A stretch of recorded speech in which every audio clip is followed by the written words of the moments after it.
I see the chat box.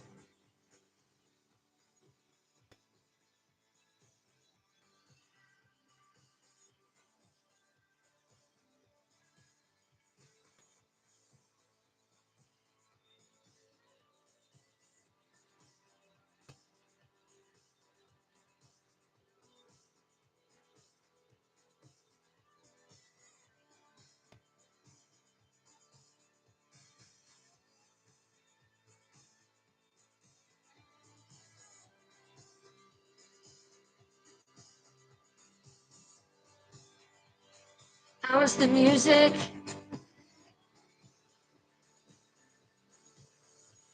She's always doing something. Hello, Jessana. Hey, Anna, over there in YouTube.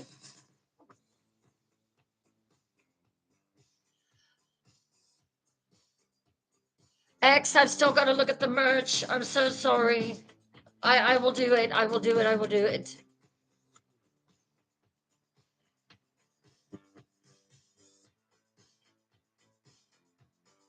Hello, Anise. How are you? Okay, you're in both? Okay. Mary, I see you over there.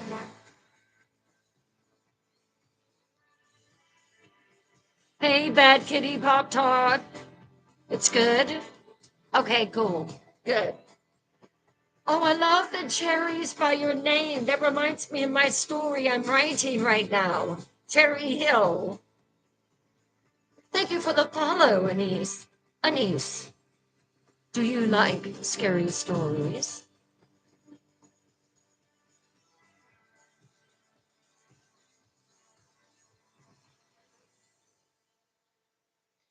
All right, let me find the music for tonight's story.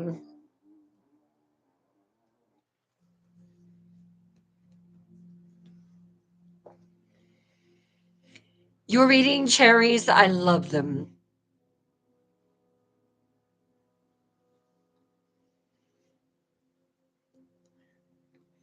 Hey, Bad Kitty Pop Tart, how are you?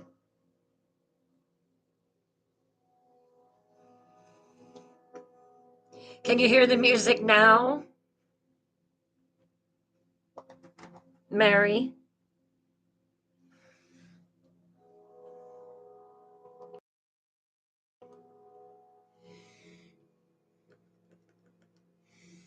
The music is up full blast. Hello, Amy. Hey, Ohio girl.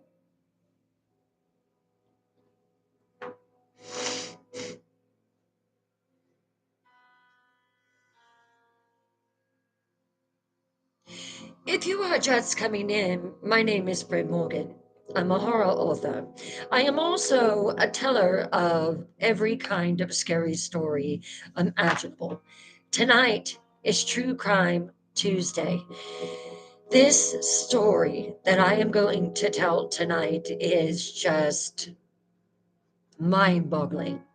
I honestly cannot believe that I have never heard of it before, but I haven't. But tonight I will be telling it to you, and it's a doozy. Tracy, you're in YouTube? Okay.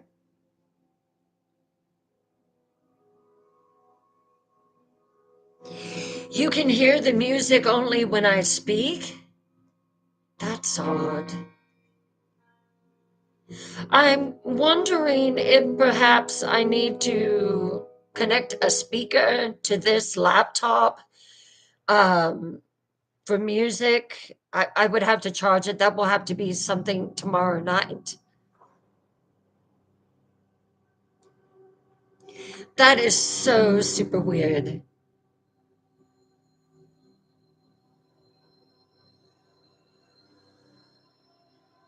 Anise, I want the biggest and the best.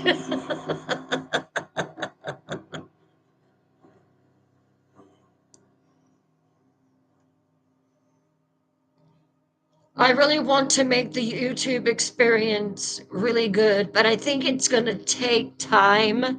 When I get out in the new space, and that is coming along. I was out there cleaning for over an hour this afternoon. That's odd. I don't know why. I don't know. That's very, very odd. Um,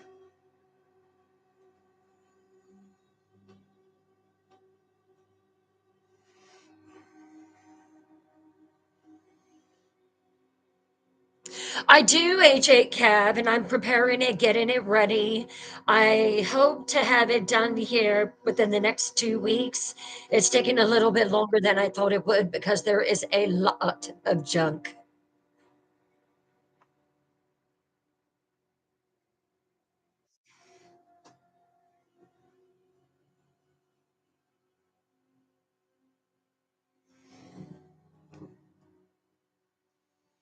I have no idea. The only thing I can think of is I'll try to connect another speaker to YouTube. Thank you for sharing the live. Let's start sharing the live. Yes, I've been so occupied with YouTube these past 2 nights that I feel like I'm not really getting to interact the way that I like.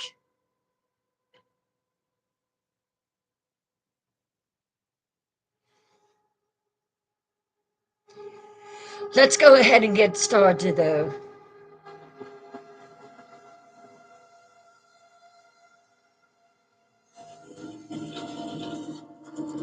Oh, I'm so glad, Billy Joe.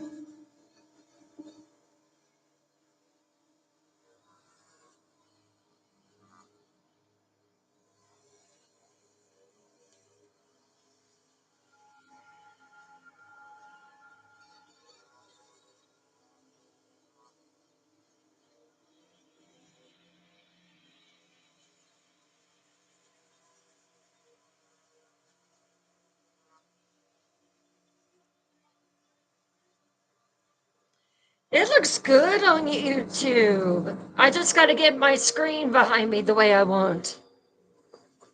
Swedish fish. I love fish. I love it. Thank you for the FYP. We'll get it figured out, y'all. We'll get it figured out.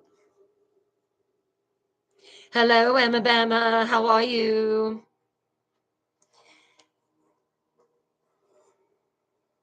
Let's begin, shall we? This is the Night Room. I am the Night Queen. You are my night dwellers. And tonight is True Crime Tuesday. I'm going to be telling a story that is just mind boggling to me. And if it's mind boggling to me, I know it's going to be mind boggling to you. But first, we have a way of how we enter into story time here. Lower your lights, lock your doors, light a candle for ambiance, or to chase those shadows away. Pull your curtains nice and tight. Wrap yourself in your warmest blanket to avoid the chills that are about to crawl up your spine. And let's begin. But first, let me see in the comments. I'm ready for story time.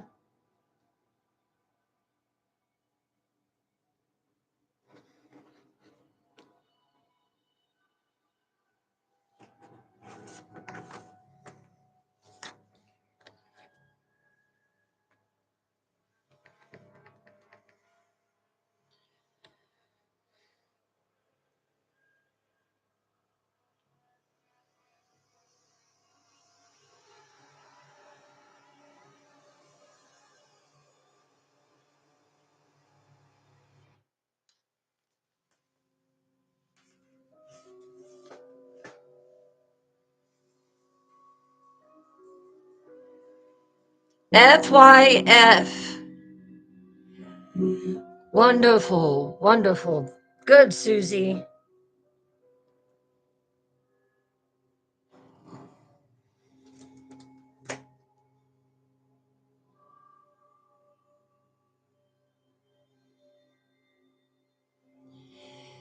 Every monster's story begins with a victim that never saw them coming. Chapter 1: The Broken Family. Let me paint you a picture of 1969. Nixon is president. We just landed on the moon. And in a small hospital in Michigan, a baby girl named Suzanne Marie Slovakis takes her first breath. Her parents, Sandy and Cliff, are just teenagers themselves, babies. Sandy is only 19. They're babies having a baby. Cliff has just back changed. They suffer from PTSD. They have violent nightmares of things that they encountered in war. PTSD wasn't even recognized as a condition in 1969. These young men were expected to just return to normal life and carry on. Even though they had seen hundreds murdered, hundreds of lives, thousands of lives lost, they were just supposed to return to work, return to life, return to family, return to children. Thank you. Cliff is struggling. The war messed him up mentally, and he doesn't know how to deal with it. There's no therapy, no support system. So this young family, they're drowning more and more, day by day. By the time that Suzanne is walking and talking, her parents' marriage is crumbling, falling apart.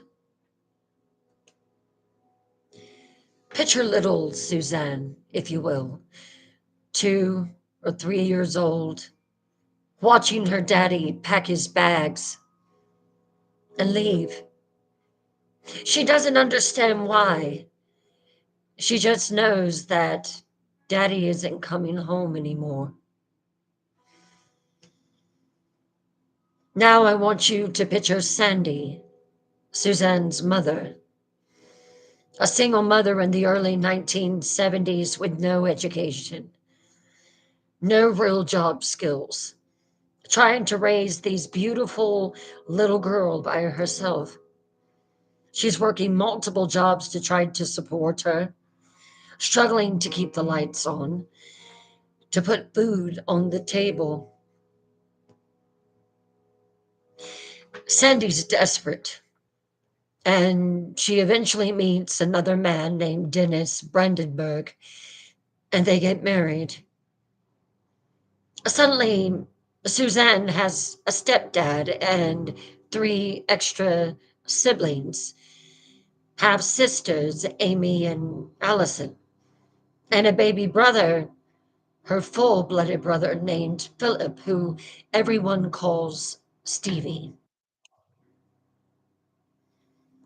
For a few years, things seemed stable for the most part.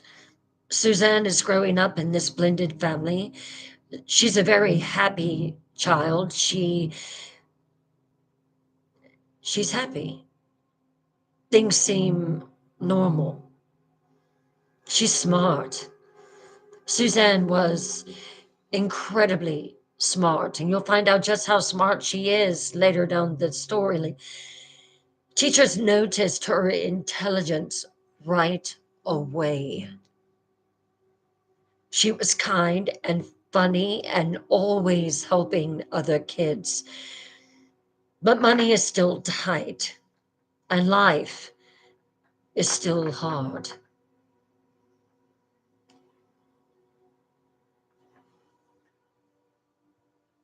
Now, I really want you to think about this family's situation. A young single mother, remarried, four kids, struggling financially. When she first met Dennis, he was taking care of them. He was working, doing what he was supposed to do, but then he slacked off. He told Susie, "Why don't you go get a job to help support us too?" So she did. She did what she could, but it wasn't enough. And finally, Dennis just stopped providing. This is the exact kind of family that predators are on the hunt for. Vulnerable, isolated, and desperate for help. And it was in 1974 when Suzanne is 5 years old and should be learning to ride a bike and starting kindergarten that predator found them.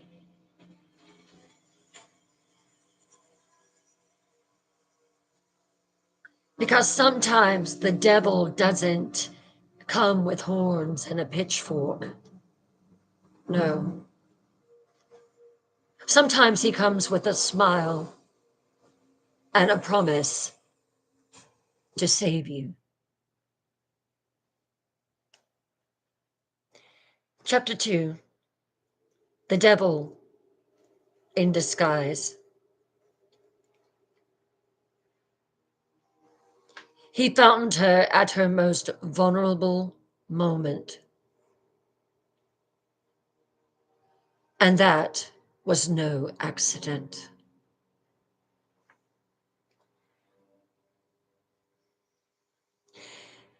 In 1974, Sandy Brandenburg is at a truck stop in North Carolina. Her and Dennis had broken their relationship. They were no longer married. The worst part, he left her with the four kids, even his own two daughters, his birth son with Susie, Suzanne's brother.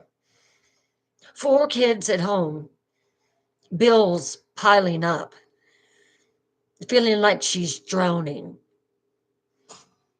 She's probably exhausted, stressed, maybe grabbing coffee and trying to figure out how she's going to make ends meet for four children.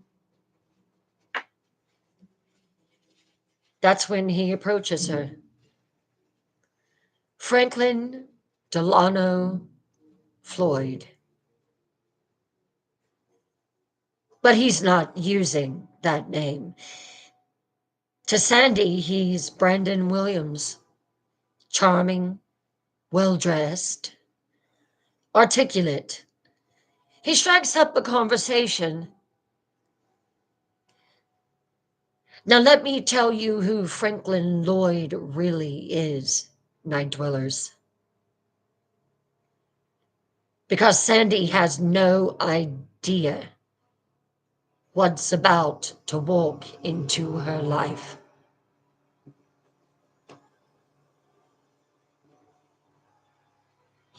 Franklin was born in 1943 His father died when he was just a baby, leaving his mother to raise five children alone during the Great Depression.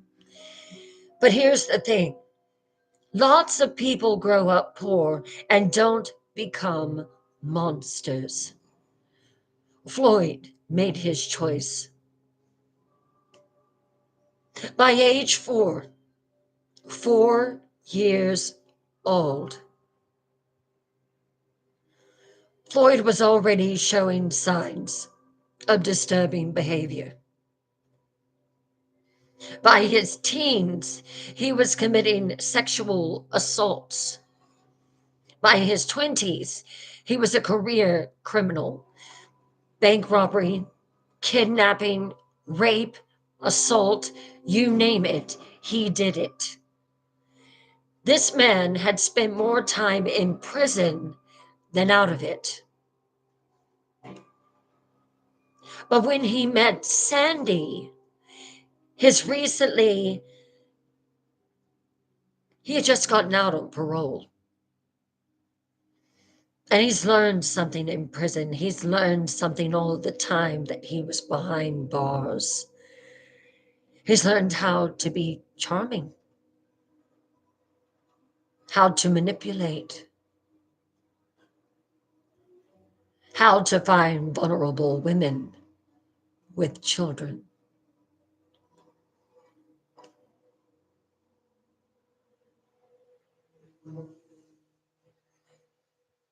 Picture this scene with me.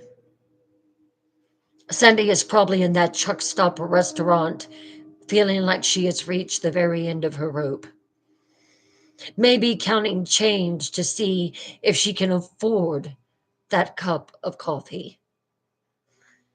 She's got worry lines on her pretty face, looks exhausted, and Floyd spots her immediately. This isn't by chance that he met her. He's hunting. He slides into the booth across from her. You look like you've got the weight of the world on your shoulders, ma'am, he says. And he says it with that practiced smile. He slides a little bit closer. What's wrong, sweetheart? Sweetheart. No one had called her sweetheart in a couple years. She liked it. The sound of it. And Sandy, this overwhelmed mother, probably starts to cry. Because when was the last time that anyone even asked her how she was doing? When was the last time that anyone offered to listen to her? Period. Floyd lets her talk, and boy, does Sandy talk. She talks about her children, she talks about her failed relationships, and he's listening, keeping record.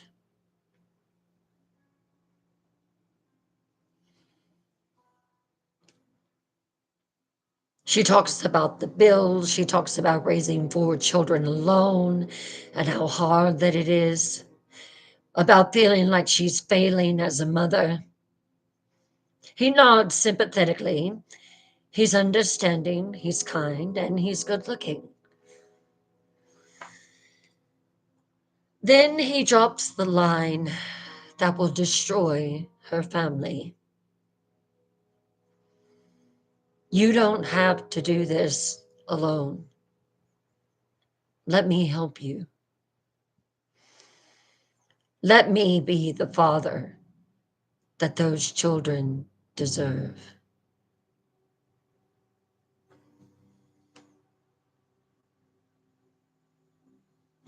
Master manipulator.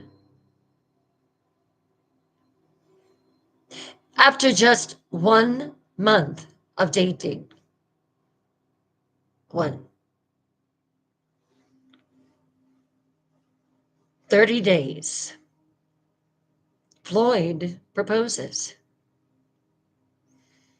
And Sandy, desperate and vulnerable with 4 children, bills stacking up, says yes.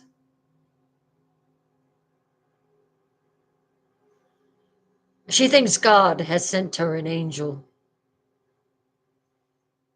She has no idea that she's just invited the devil into her home.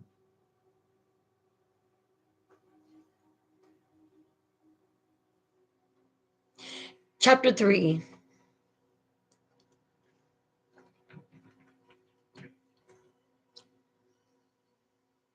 The perfect storm.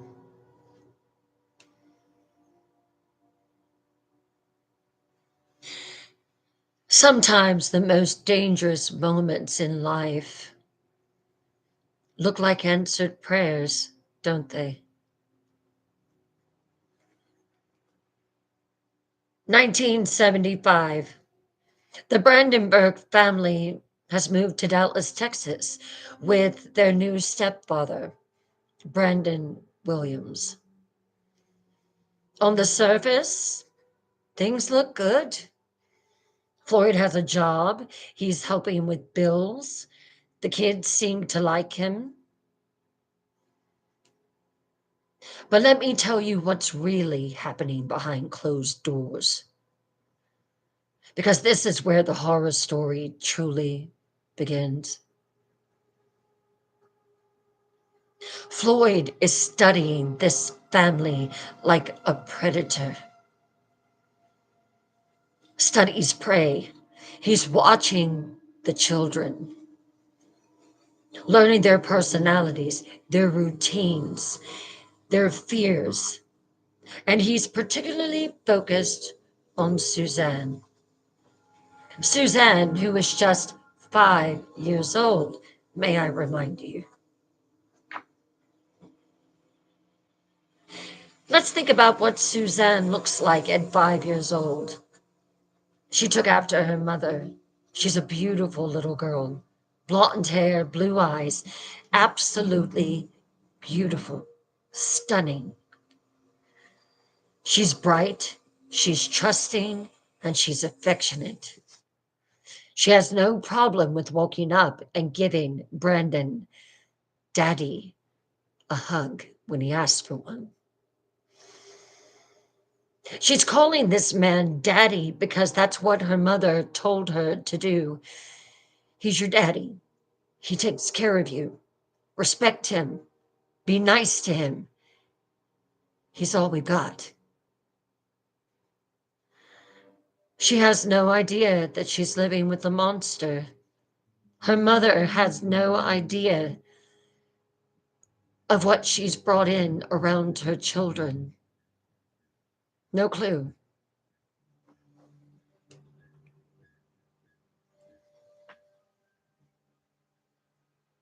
Daddy is home on a Saturday.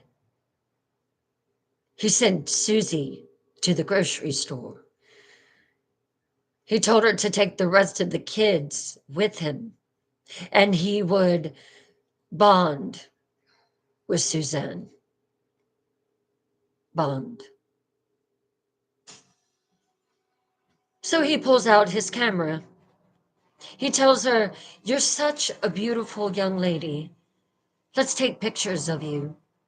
Let's preserve it." Not innocent family photos. Disturbing, inappropriate images that investigators will end up finding decades later. Hold on, this story gets really weird. The abuse starts almost immediately.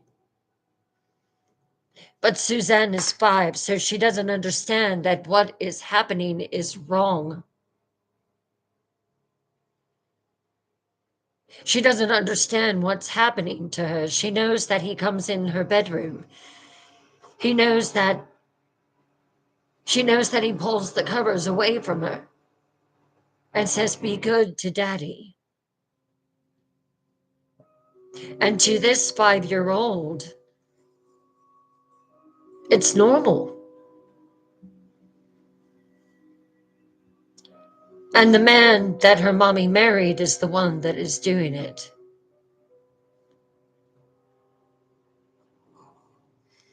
Now, Sandy is working hard, trying to keep this blended family together. Brandon has started shirking his responsibilities of going to work. She's wondering how she keeps finding these losers. But it's like they are just drawn to her, like a moth to a flame. She's grateful to Floyd for helping where he can, but it's just not enough. And she's not even realizing that he's systematically abusing her 5-year-old daughter. The signs are probably there. She just didn't see them. Maybe Suzanne is having nightmares. Maybe she's starting to wet the bed. Maybe she's withdrawn. But Sandy is so overwhelmed with trying to manage 4 kids and work a job, she just doesn't see what's happening. And then there was one pivotal moment that changed everything. Sandy writes a bad check, not for something frivolous. It was for diapers. Baby Philip had no diapers. She was desperate. She asked Brendan for money, but he said, "I'm out till payday." So she did it. She wrote a bad check, hoping that they wouldn't cash it till the next day. She's trying to take care of her children and she doesn't have enough money. And so she writes this check, hoping she can cover it before it clears, but it doesn't. It declines. It bounces. And Night Dwellers, in 1975, when you bounced a check, that was a serious offense.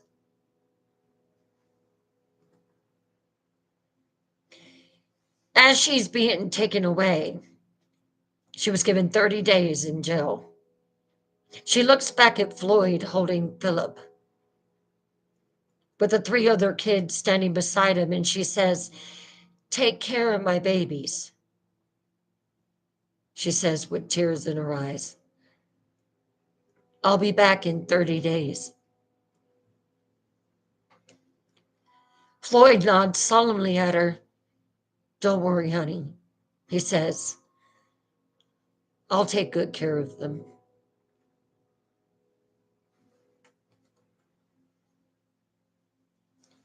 But Floyd has been waiting for this moment. This is what he's been planning for. The second Sandy is locked up, he puts his real plan into motion. Because those 30 days in jail, they're going to become a lifetime of hell for her children.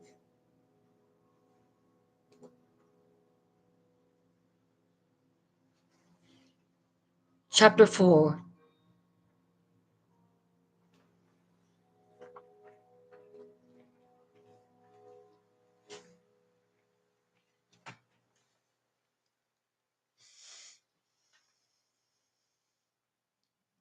Hell,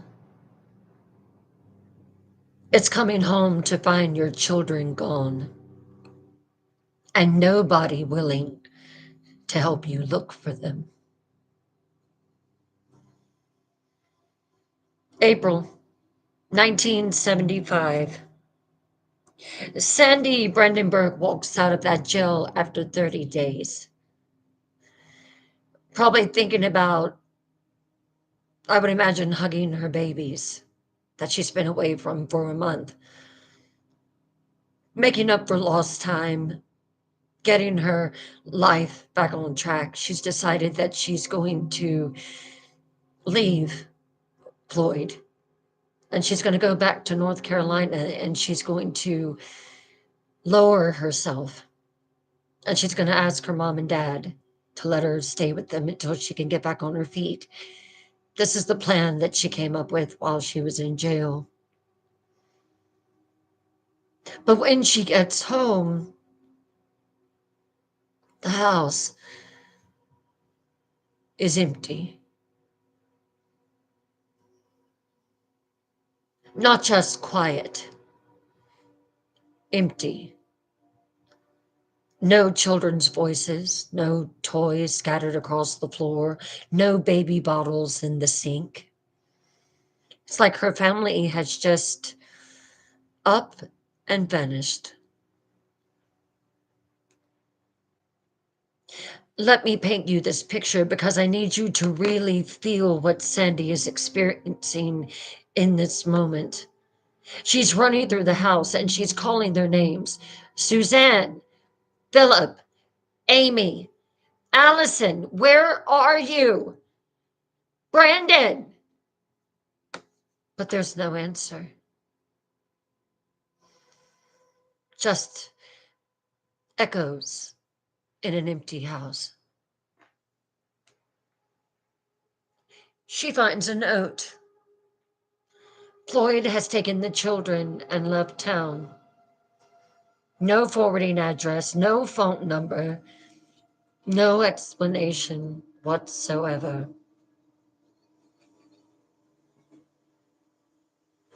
So, what do you do when you see a note like that? Well, you call the police, right?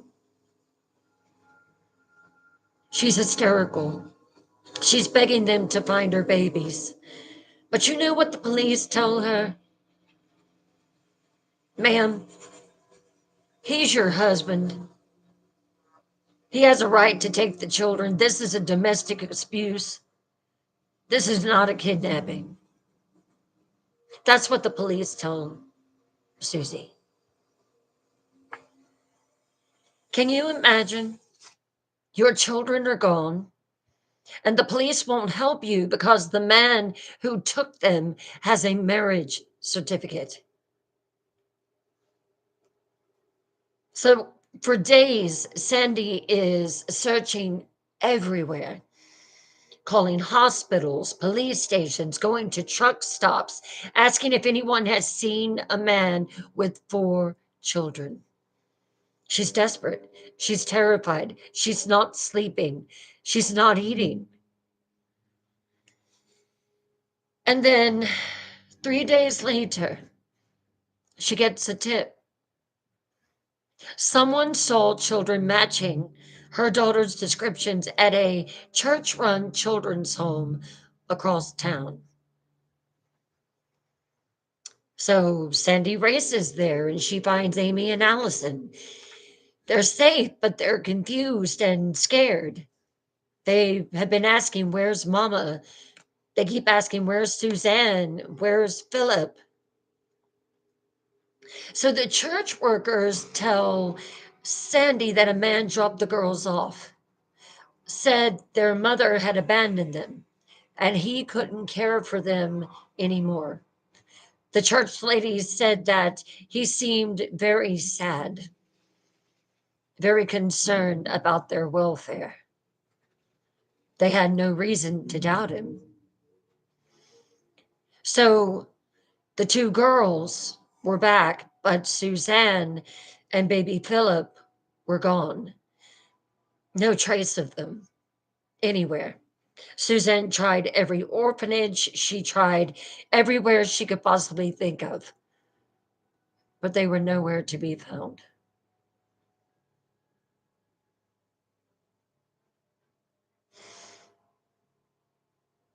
Now I want you to think about this from Suzanne's perspective. And please keep in mind that she is 5 years old. One day she's with her sisters, and then suddenly she's not. Floyd is telling her that her mommy doesn't want her anymore, that her sisters were given away because nobody wanted to keep her family together. But then he leaned down and he said, "But don't worry, I'll take care of you. I will be yours and Philip's new daddy."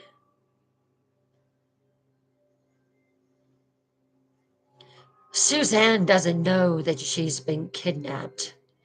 She thinks she's been rescued by the only person who truly wanted her. And baby Philip, well, Floyd drives him to another state and leaves him at an adoption agency. Tells them that the parents are dead and he's a concerned family friend who can't care for an infant. The baby is, of course, quickly adopted by a loving family who has no idea they're raising a kidnapped child. So Philip will grow up as Stephen Patterson.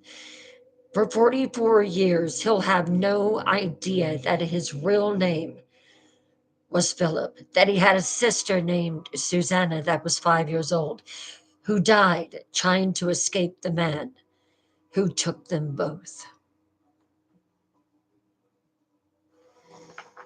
But for Suzanne, this poor little girl, the real nightmare is just beginning. Because Floyd doesn't just want to be her father, he wants to own her completely.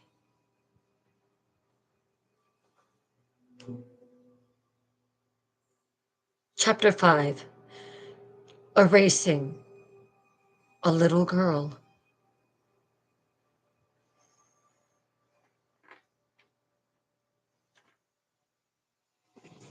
The worst kind of schmurder is when they kill who you are, but they keep your body alive.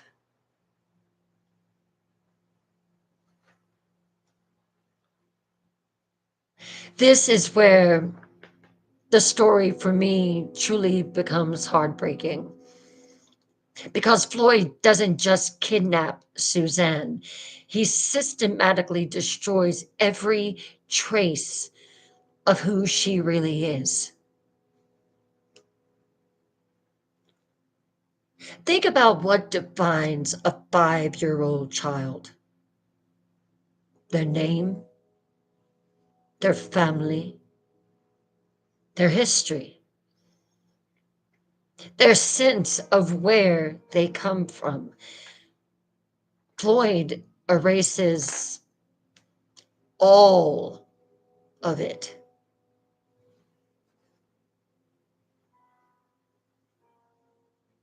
Suzanne's name, gone. Now she's Sharon Marshall.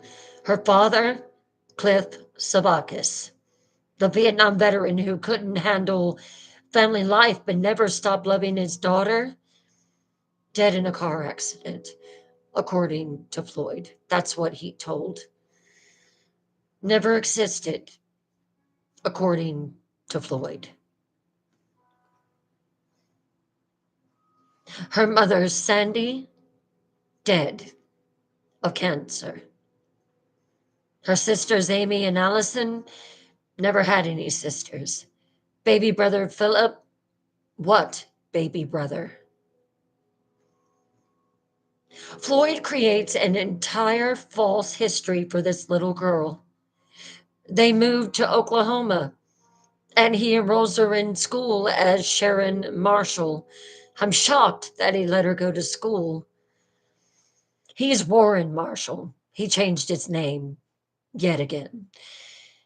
Her grieving widow father, Her mother died tragically young, and it's just the two of them against the world now.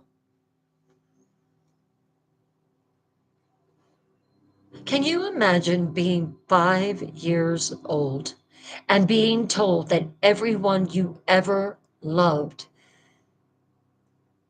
is dead?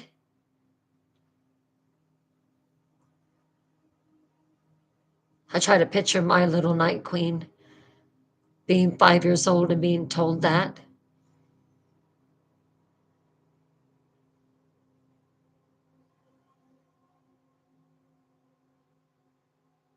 That your entire life before this moment was either a dream or a lie,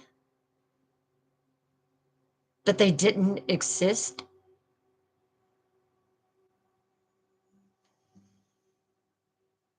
But here's what's even more twisted. This guy, Floyd, is good at playing the concerned single father. Teachers see him as a man who is devoted to his daughter. He's at every school event, every parent teacher conference. He's protective, maybe overly so. But that makes sense for a man who's lost his wife, right?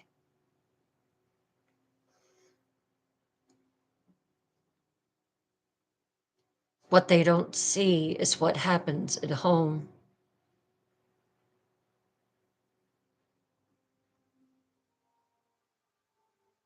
What they don't see is her sitting at the table trying to do her homework and him playing with her hair.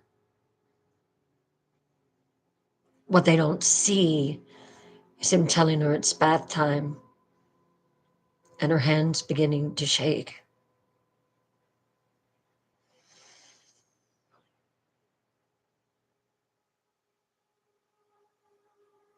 What they don't see is what happens at home, the abuse, the threats, the psychological conditioning. Floyd tells Susanna that if she ever mentions her fantasies about having a different family, that people will think that she's crazy and take her away from him. And where would she go? Sharon, you're all that you have left in the world is me. If you don't have me, you're nothing. That's what he tells this girl. So Suzanne learns to play her part perfectly. At school, she's Sharon Marshall, bright, friendly, beautiful, popular. She never mentions having sisters or having a different name. She never asked about her dead mother. She's the perfect victim, completely controlled and completely silent.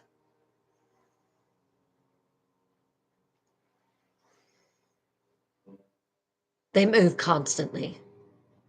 Oklahoma to Arizona, then Arizona to Georgia, then Georgia back to Tennessee, and it just continues.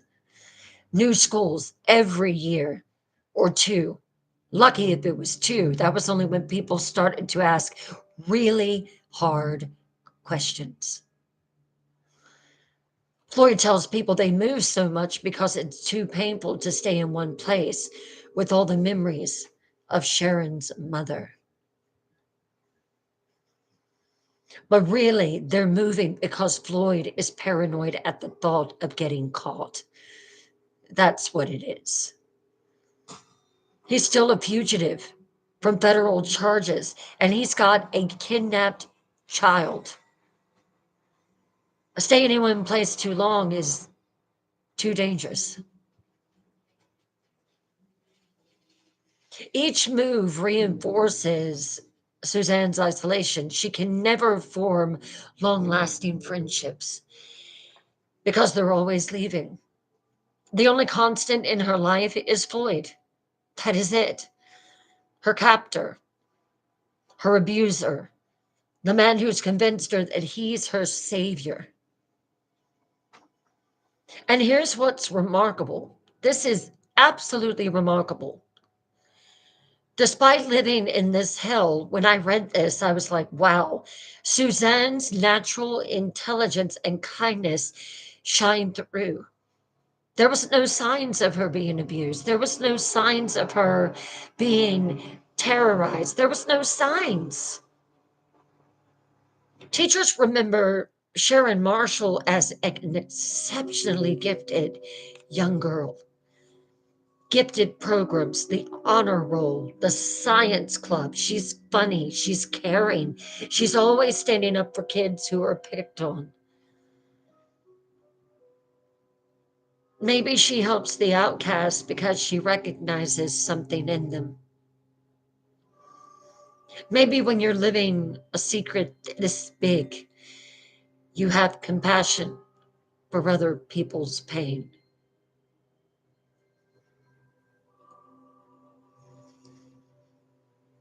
But as Sharon begins to grow into a teenager, Floyd's obsession takes an even darker turn. Because controlling her mind wasn't enough.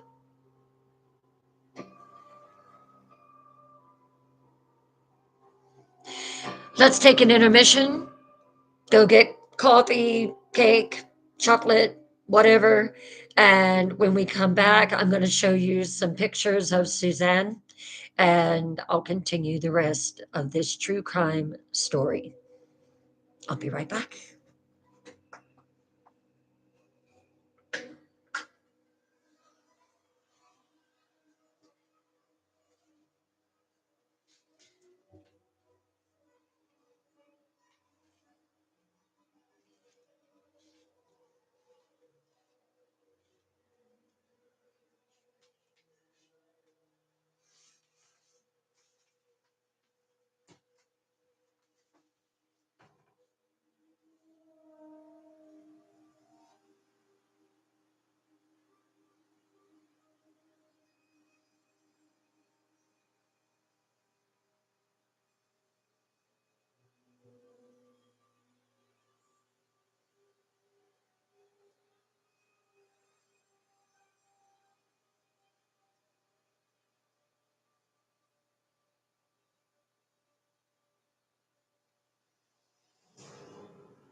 So, what are you thinking about this story?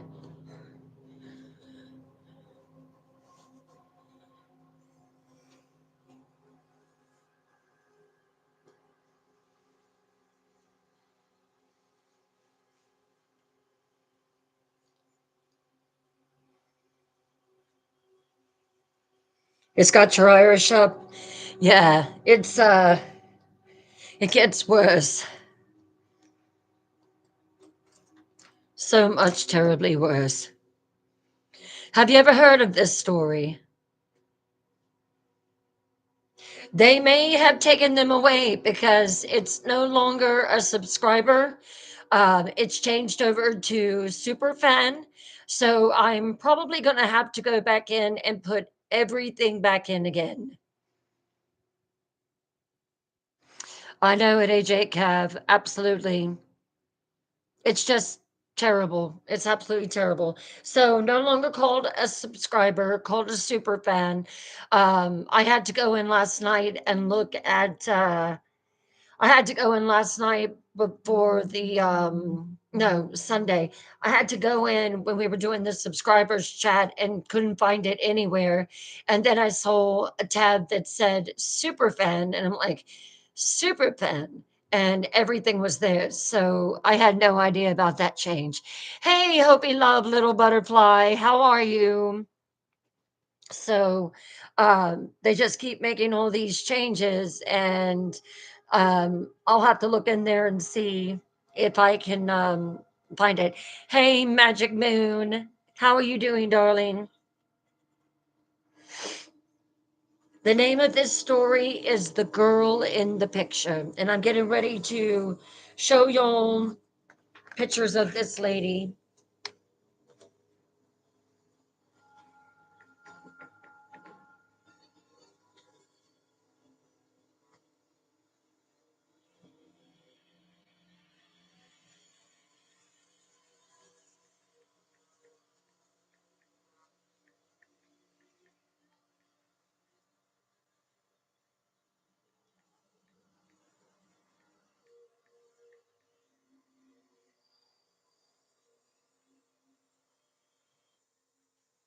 Oh, it's a movie.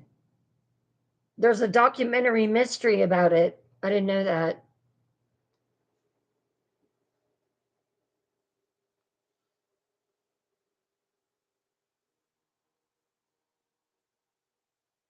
So this this is Suzanne.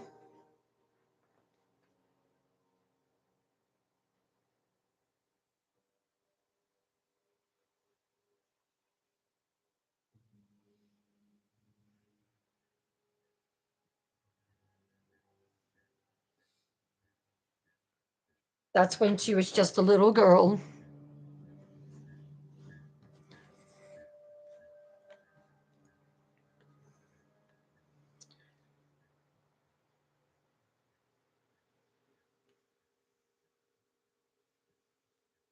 This this is the monster and the little girl at 5 years old.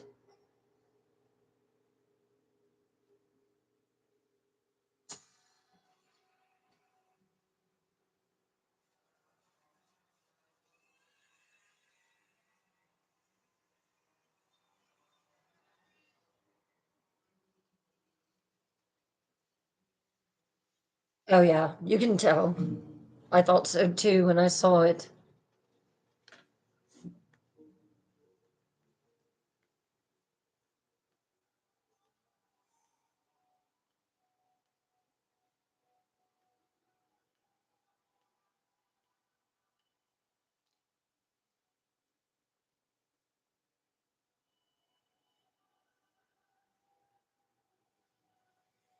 Um,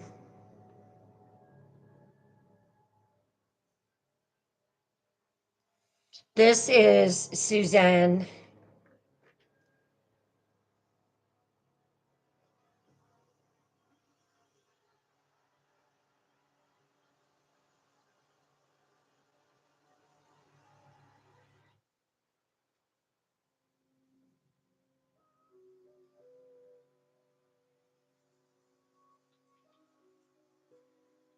Yeah, she was. She was beautiful.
And it's just hard to believe. It's hard to believe just looking at her picture, you would think, oh, she's just the normal, average American girl next door. And she was just going through absolute horror.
So that is Suzanne Savakis.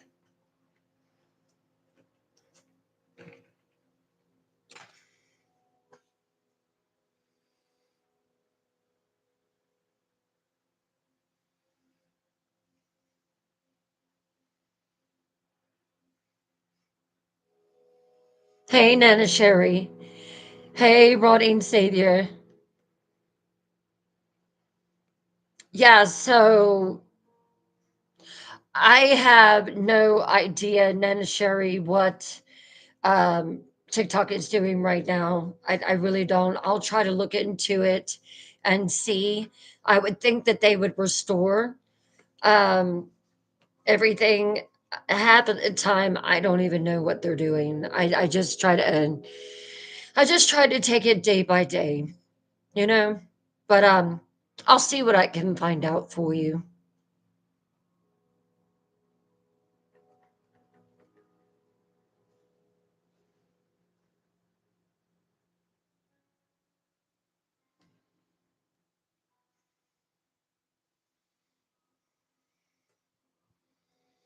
You can just ask.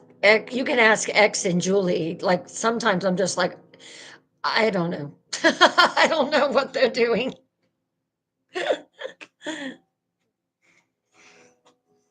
All right.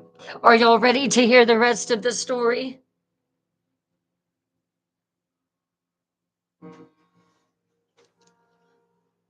We'll just have to see. I know that stickers made it a lot brighter and just made it very colorful. And I really did love that so much.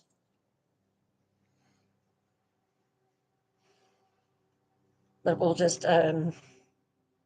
have to see what they do. You just never know with them.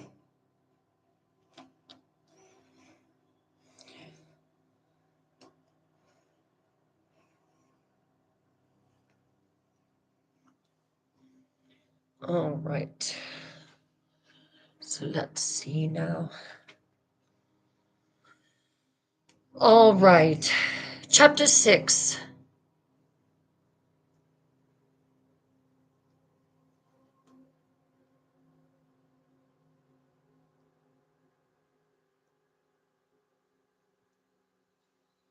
What?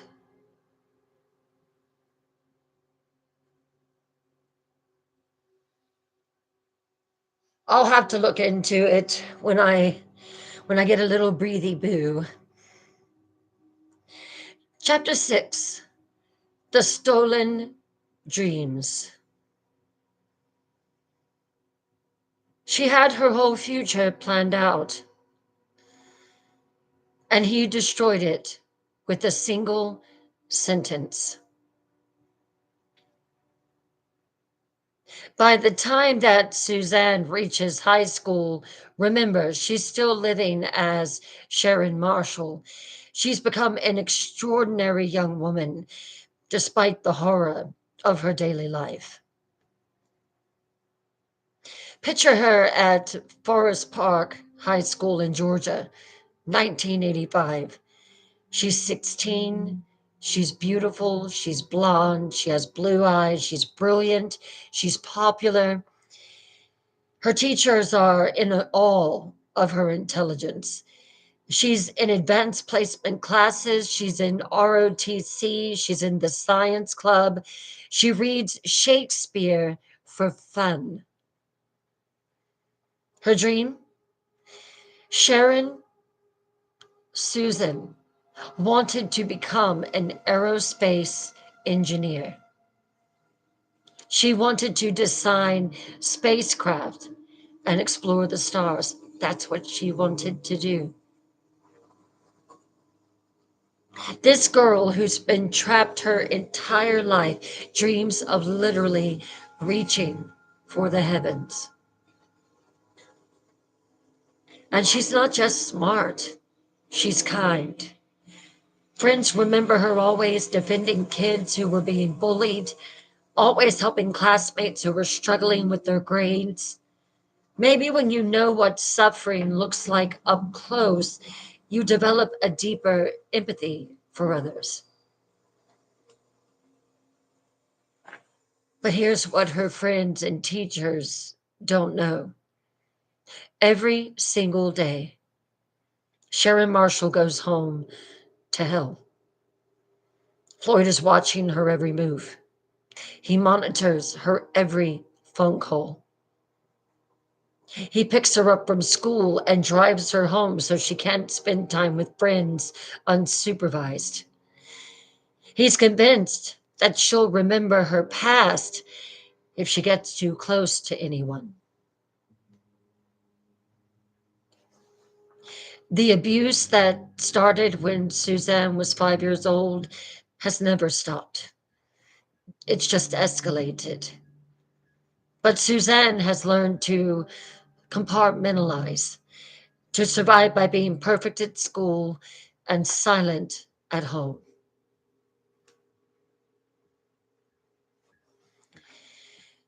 So, senior year arrives, and Suzanne gets the news that could change her life forever.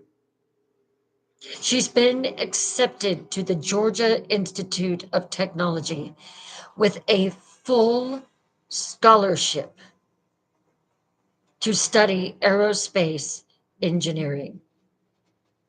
A full scholarship. Think about what this means. Georgia Tech is one of the most prestigious engineering schools in the country. A full scholarship means someone recognized her exceptional abilities. This is her ticket to freedom, to a future, to becoming the person she was meant to be. She's 17 years old. And for the first time since she was 5, she can see a way out. She can see it just as clear as day.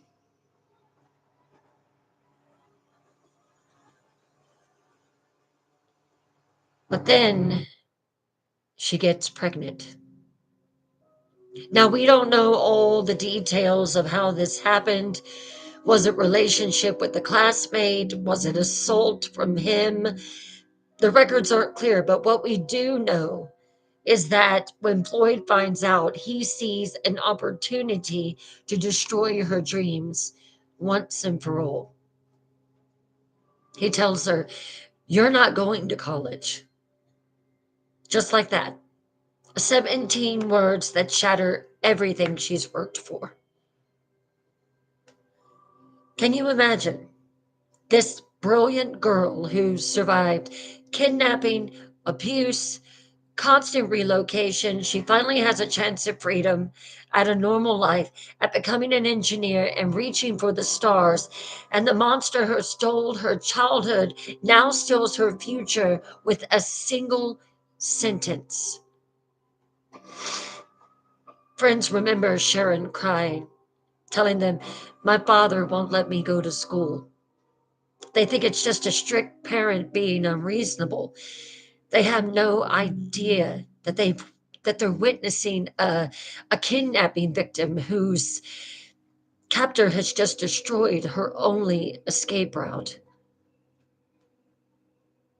Suzanne is forced to give birth to this baby, her first daughter, and Floyd immediately arranges for the child to be given up for adoption. So not only does he steal her future, he steals her first experience of motherhood too. The baby girl will grow up as Megan, never knowing her birth mother's real name or the circumstances of her birth, never knowing her mother was a brilliant girl who wanted to be an engineer, who loved Shakespeare, who dreamed of designing spacecraft.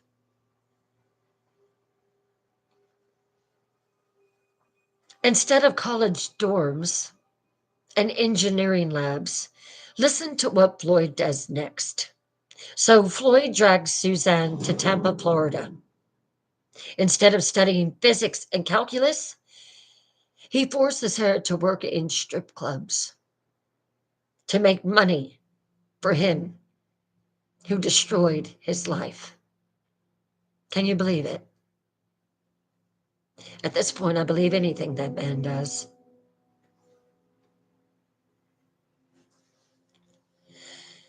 But it is in Tampa that Suzanne will meet someone who sees through Floyd's lies, someone who tries to save her, and Floyd will do whatever he has to do to keep his secrets buried. Chapter 7: The Friend Who Saw the Truth. Sometimes the people who try to save us, they pay the ultimate price.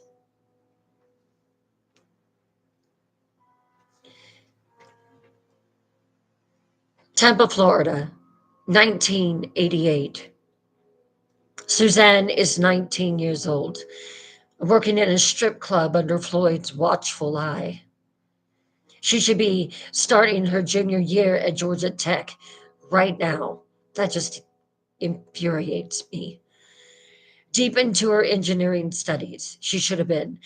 Instead, she's dancing for money that Floyd takes from her every night.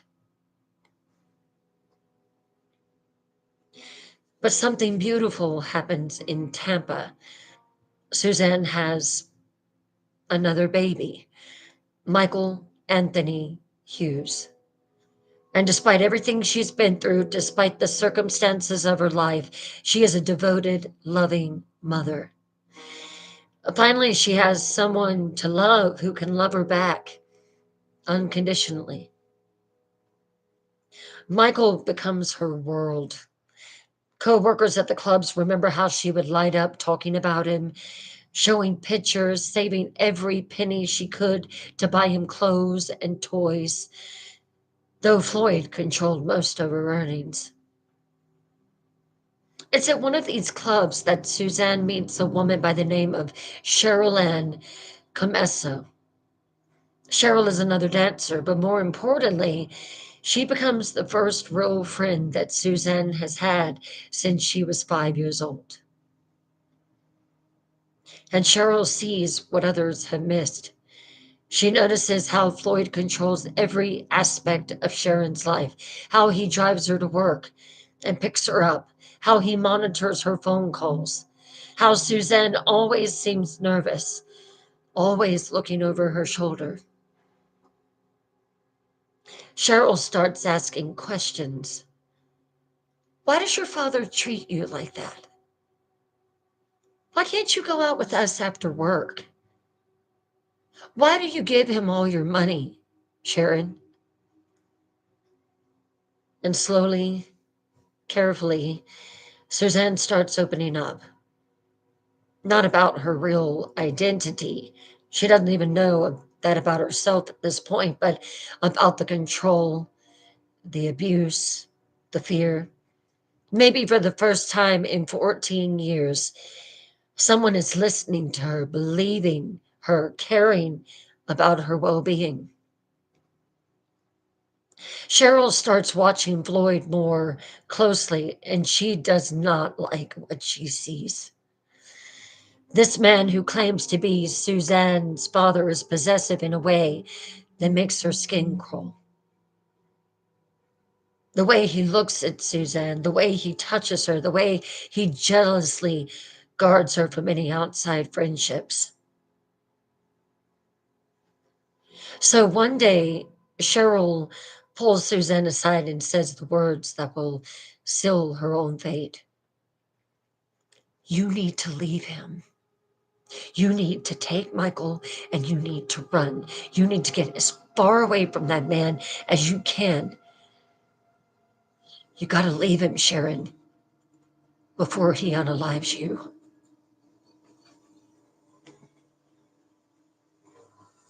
Think about how brave that Cheryl had to be to say that to Suzanne. She's looking at what she believes is a father daughter relationship and saying out loud that it's wrong, that it's dangerous, and that it needs to end. But Cheryl doesn't stop there. No. She calls social services and reports Floyd for what she believes is inappropriate behavior toward his daughter. She's trying to get Suzanne help, trying to save her life.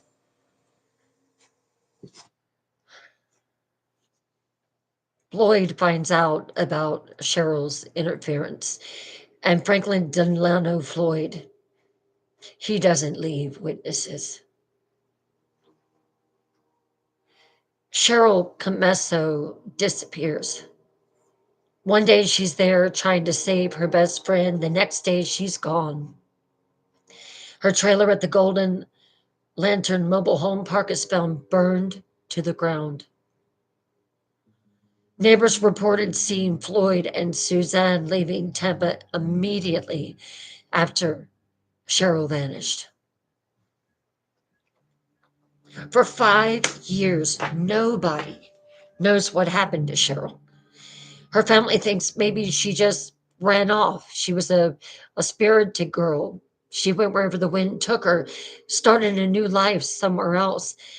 But in 1995, construction workers find her remains along Interstate 275. She'd been beaten,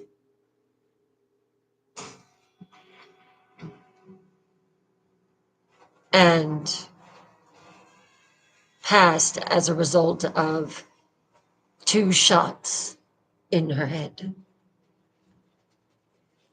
Cheryl Ann Camesso died trying to save Suzanne Marie Savakis. She saw a woman that was troubled and risked everything to help her. And Floyd murdered her for it. The message to Suzanne was clear. Nobody helps you. Nobody saves you. And anyone who tries to will end up dead. But Floyd isn't done destroying lives yet. His next move will shock investigators and terrify a nation.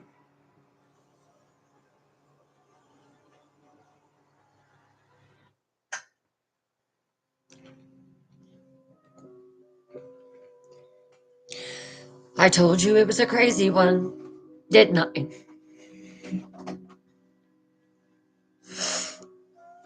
He didn't just steal her childhood, he didn't just steal her future.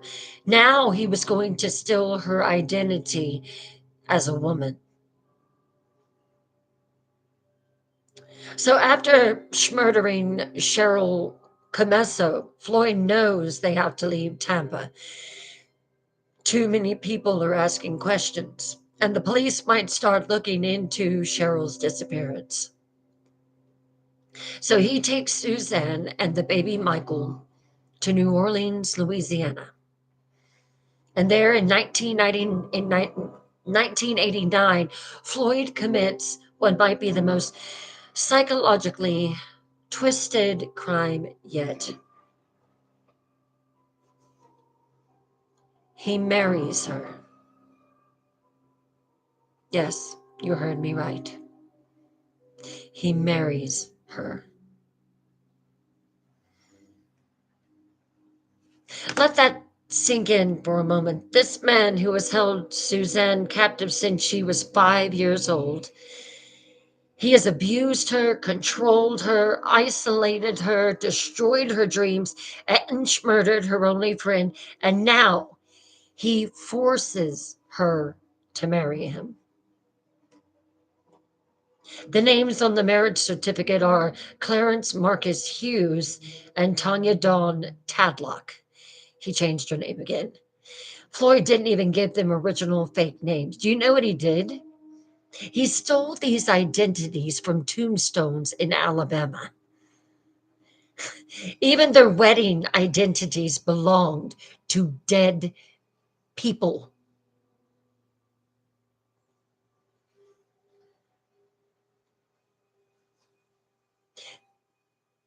Think about what this means for Suzanne psychologically.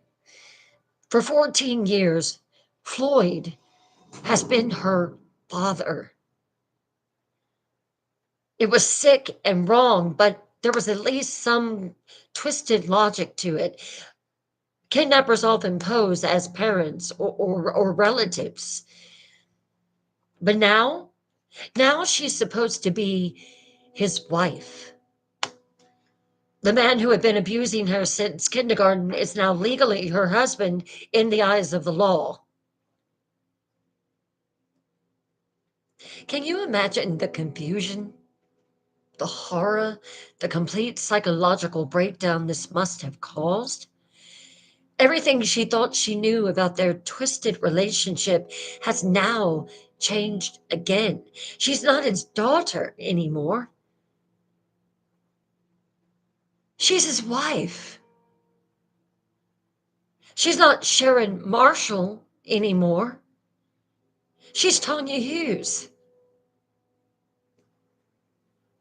And the most heartbreaking part? Suzanne doesn't even know these aren't her real names. She doesn't know that she was kidnapped. She thinks this is just her sorry life.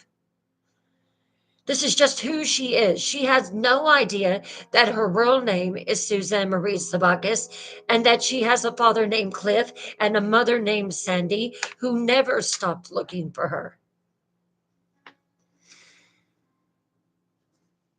While they're in New Orleans, Suzanne gets pregnant again and she gives birth to another daughter. For a brief, shining moment, holding that tiny baby, maybe she remembers what pure love feels like. Maybe she dreams of being a real mother, giving this child the life that she never had. But Floyd won't even allow that small joy. So what does he do? He forces Suzanne to give up the baby for adoption, too. Another child ripped from her arms, another piece of her heart destroyed. This baby girl will grow up as Megan Dufresne, adopted by loving parents who have no idea that their daughter's birth mother is actually a kidnapping victim living under a false identity. So now, Suzanne has lost two daughters to Floyd's control. She's allowed to keep only Michael, and she pours all her love and protection into that little boy because he's all she has left. From there, they move to Oklahoma, and Suzanne goes back to dancing as Tanya Hughes. Oh, yeah, he gets her back in stripping. She's 20 years old, but has lived multiple lifetimes of trauma. She's been a kidnapped child, an abused daughter, a forced wife, and a mother who has lost two children that were stolen from her. But here's what's remarkable about Suzanne. She never stops hoping. Coworkers remember her talking about maybe going back to school someday, maybe getting a different job, maybe giving Michael a better life. Heck, she was so young, maybe she could go back and do what she originally wanted to do, be an aerospace engineer. Even after everything that Floyd had done to her, she still dreams of escape. That hope is going to get her unalived.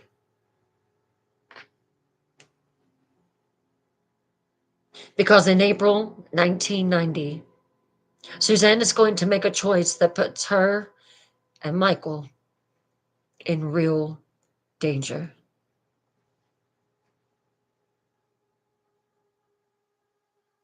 Chapter 9.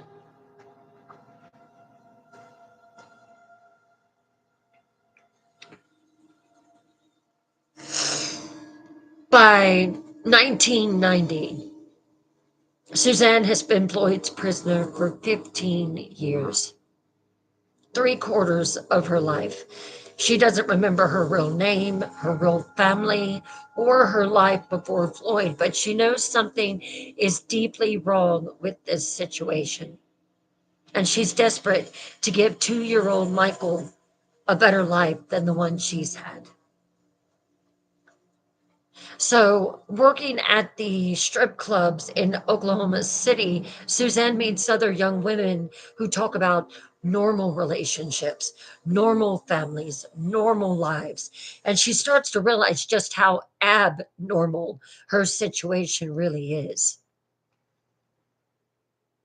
She begins a secret relationship with a man named Kevin Brown, and he adores her. For the first time in her adult life, someone is treating her with genuine care and respect. Kevin doesn't know about her past. Hell, she doesn't even know about her real past. But he sees that she's trapped in an abusive situation. Co-workers later tell investigators that Suzanne confided in them about wanting to leave Floyd and start a new life with Kevin and Michael. She's making plans. She's saving money secretly. She's dreaming of freedom. And Kevin is going to help her do it.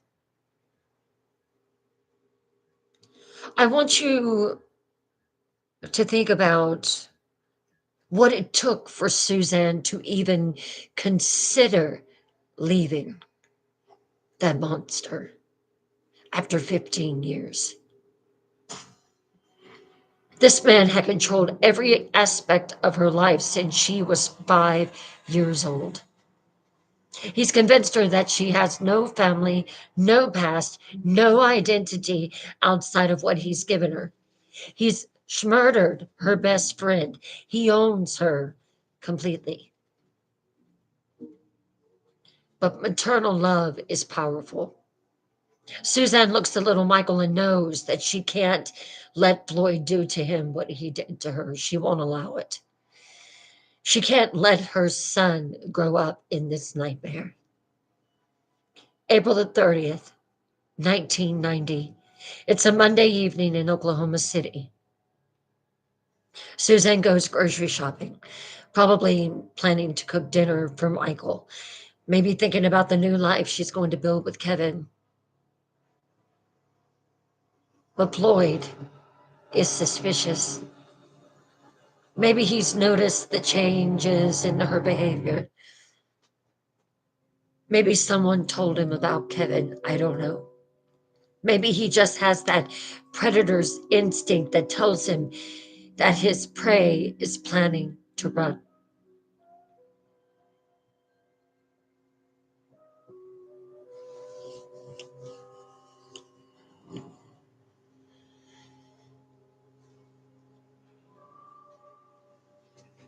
What happens next is still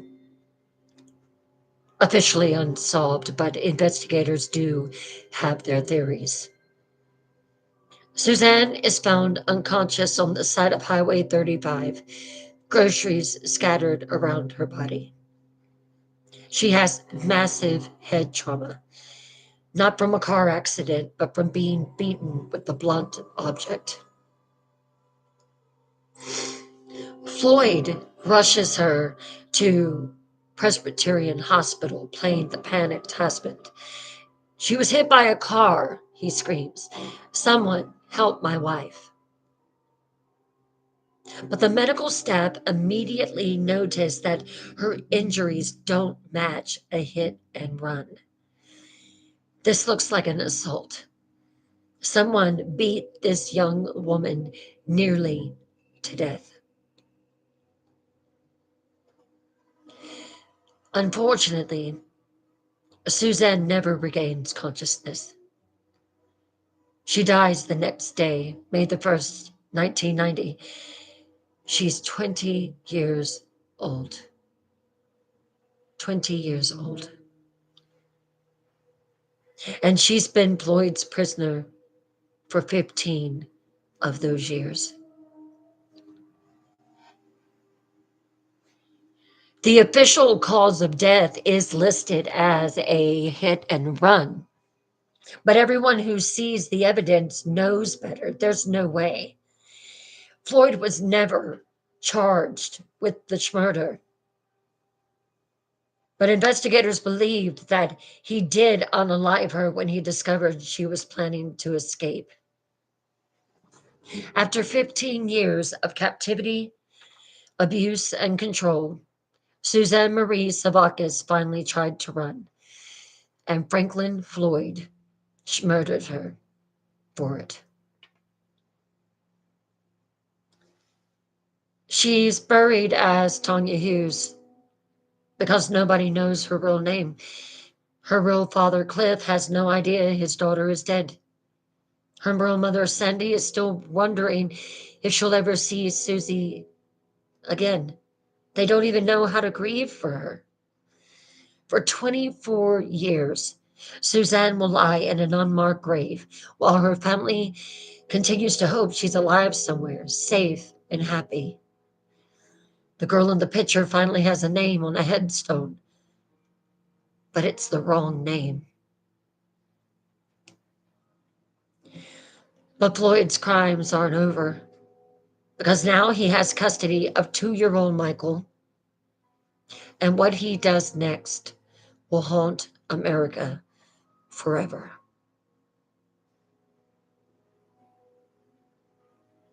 Some stories don't have happy endings, and this one will not. Some monsters win, and this one does. The truth has a way of surfacing, even after decades. After Suzanne's death, 2-year-old Michael Hughes is placed in foster care with Merle and Ernest Bean, a loving couple who genuinely want to give him a stable, happy childhood. For 4 years, from ages 2 to 6, Michael experiences something his mother never had: normal life. The Beans take him to Little League games, help him with homework, read him bedtime stories. He's a bright, happy little boy who loves trucks and dinosaurs and believes that the world is a safe place. But Franklin Floyd can't let that stand. Even though DNA tests prove he's not Michael's biological father, even though he's already destroyed the boy's mother, Floyd becomes obsessed with getting Michael back. Maybe it's about control. Maybe it's about eliminating witnesses. Maybe it's just he can't stand the idea that someone connected to Suzanne is having a happy life.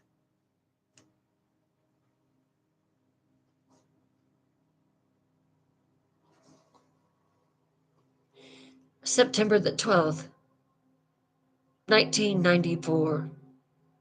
Indian Meridian Elementary School in Choctaw, Oklahoma. It's a regular Tuesday morning. Kids are in class learning math and reading. Teachers are going through their normal routines. Then Franklin Floyd walks through the front and then through the front doors with a weapon. Can you imagine the terror? Children screaming, teachers trying to protect their students, administrators calling 911. Floyd demands they bring him Michael Hughes, and he holds the principal at point to make sure that they comply. I'm trying to stay shadow banned safe. 6-year-old Michael, the little boy who's finally learned what safety feels like, is pulled out of his classroom and taken by the man who murdered his mother. They disappear. Massive manhunt, FBI involvement, Amber Alerts, national news coverage. Everyone is praying that this little boy will be found alive. 2 months later, police find Floyd in Kentucky. But Michael, gone. Just gone. For 20 years, Floyd maintains that Michael is alive somewhere, hidden but safe. Investigators desperately want to believe it. This little boy has already lost his mother. Surely even Floyd wouldn't. But we know Floyd. We know what he's capable of. In 2014, FBI agent Scott Lobb sits down with Floyd, now 71, and he's on death row. They talk for hours about Michael Hughes, about where he might be, about whether he's still alive. And finally, Agent Lobb can't take it anymore. He slams his fist on the table and demands the truth. How did you unalive him, Floyd? How did you unalive him?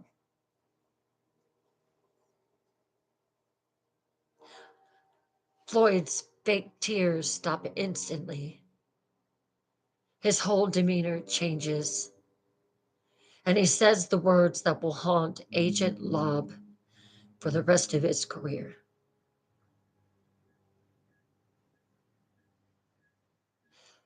I pew-pewed him twice in the back of the head to make it real quick.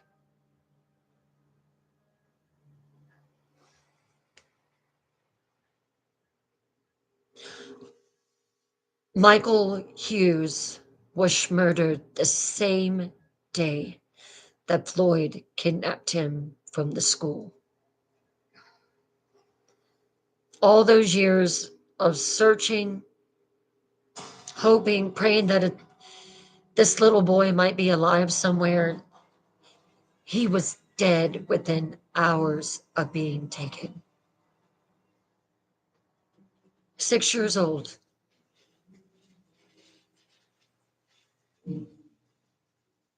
Two shots to make it real quick. But Floyd gives Agent Lobb one more revelation that will solve a 40-year mystery. He finally admits that Tanya Hughes wasn't his wife at all. She was Suzanne Marie Savakis, the little girl he kidnapped from North Carolina in 1975. DNA tests confirm it. And after 24 years, the girl in the picture finally has her real name back.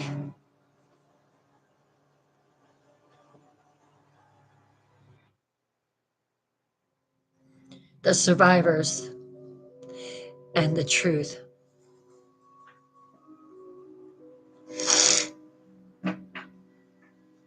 Today, there are some people alive who survived Franklin Floyd's decades of terror. Megan Dufresne, Suzanne's daughter, who was given up for adoption, now lives in Louisiana with her own family. When she learned the truth about her mother through a true crime book, she said, "The more I learned, the angrier and the sadder I got about everything." She's married, has children of her own, and named one of her sons Michael, after the brother she never got to meet.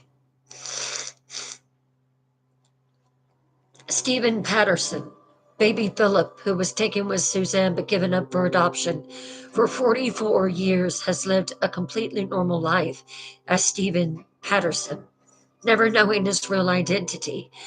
In 2019, at age 45, he submitted his DNA for genealogy testing and discovered he was Philip Brandenburg, Suzanne's baby brother who had been missing since 1975. He finally learned he had a sister who died trying to escape the monster who took them both. Cliff Savakis, Suzanne's biological father, now in his 70s, running a marketing business in Washington state. When he finally learned what happened to his daughter after 39 years of wondering, he was able to connect with his granddaughter, Megan. "I can't talk to Suzanne," he says, "but I can talk to Megan, and that will do." Sandra Chipman, now Sandra Willett, Suzanne's mother, who spent 39 years not knowing if her daughter was alive or dead.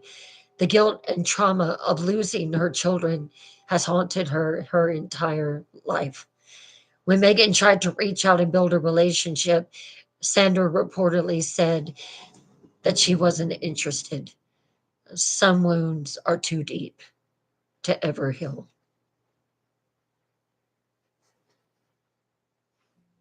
The Beans. Merle and Ernest, Michael's foster parents who loved him like their own son. They still grieve for that little boy who was stolen from their home and murdered. They speak about him in documentaries, keeping his memory alive. Franklin Delano Floyd died in prison on January the 23rd, 2023, at age 79. He never faced justice for Suzanne's murder. He never revealed where he buried Michael's body. He took those secrets to his grave.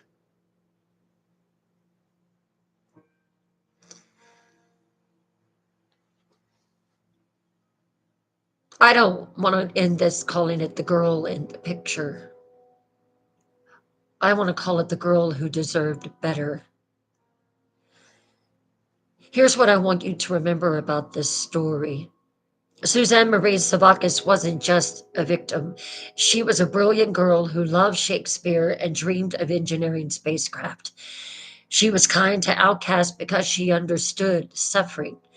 She was a devoted mother who would have done anything to protect her children. She should have gone to Georgia Tech. She should have become an aerospace engineer. She should have designed rockets that touched the stars. She should have raised her children in a house filled with laughter and love and bedtime stories. She should have grown old telling her grandchildren about the time she helped build the ship that took humans to Mars. Instead, she became a cautionary tale about the monsters who walk amongst us,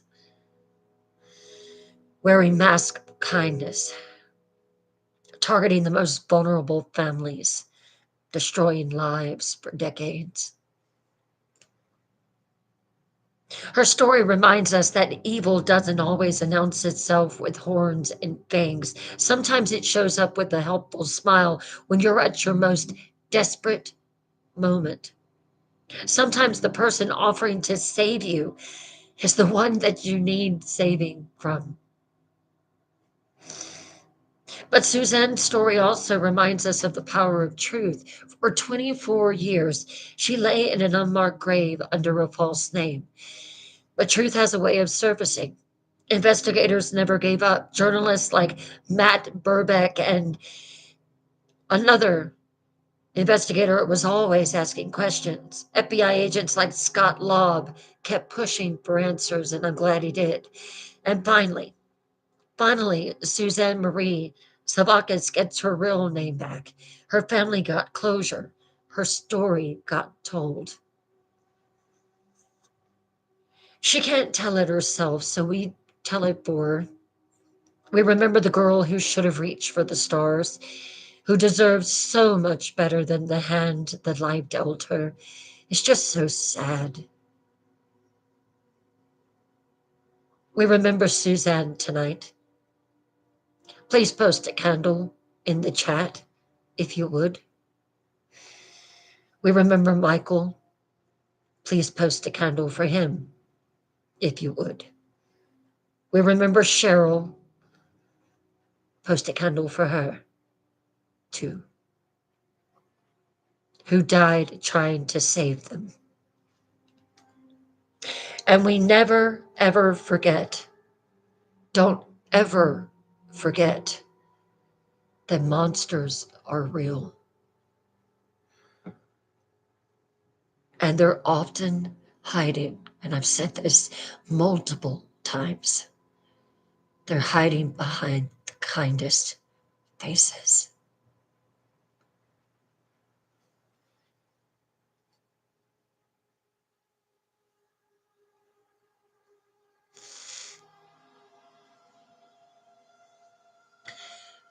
I'm not okay after telling this story.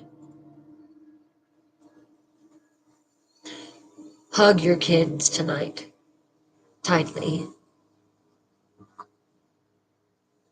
And I would love it if you would comment Suzanne to honor her memory.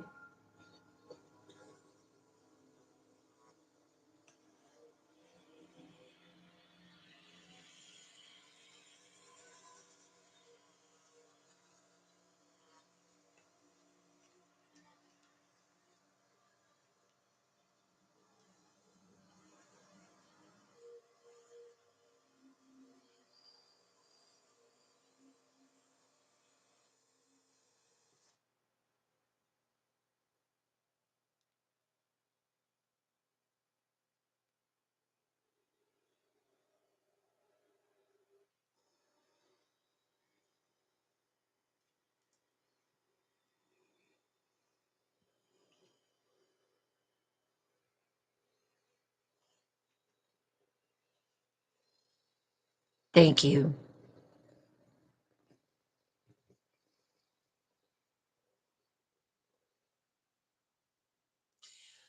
We are going to leave this live on a peaceful note, please.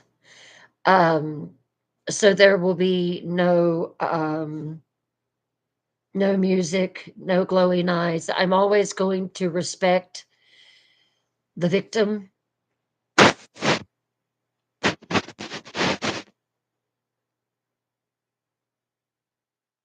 It's just such a it's just such a heartbreaking story. It really is. And let's just honor her, honor Michael, and honor Cheryl. You're welcome. Thank you all for being with me tonight. Tomorrow night is Paranormal Wednesday. viewers tell the stories. Come on, I know you've got paranormal stories. Let the queen rest tomorrow night. 8 o'clock p.m. Eastern. I am doing good, Wolfman. Thank you for those beautiful fireworks, X. Thank you so much.